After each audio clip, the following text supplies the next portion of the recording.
Mapagpalang araw po sa lahat ng ating mga SSS members. Welcome po sa aking YouTube channel. Alam niyo po ba, ang SSS ay merong bagong update patungkol sa SSS Emergency Loan. Ano nga ba ang update na ito? Atin pong alamin.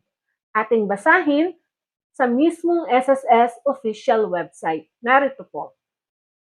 To improve accessibility, SSS has relaxed the eligibility requirements from 36 to 18 months of posted contributions, with at least 6 contributions posted within the last 12 months. The program now also covers members with minimal past due loans of up to 3 monthly amortization, as well as overseas Filipino workers o OFW through simplified eligibility requirements.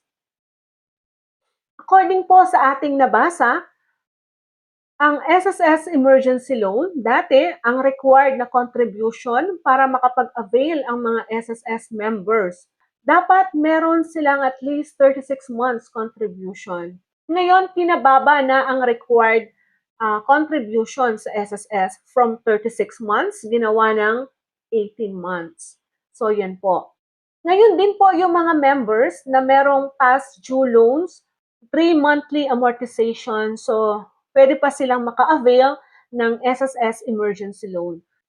Pero kapag lumampas na ng 3, so hindi na po siya pwede na maka-avail ng emergency loan.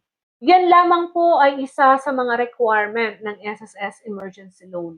Meron pa pong mga other conditions or requirements para dito. Para po malaman ang mga iba pang mga conditions or requirements para dito sa SSS Emergency Loan, pwede po ninyong bisitahin ang mismong official website ng SSS. Yan lamang po ang ating information sa ngayong araw na ito. Have a nice day.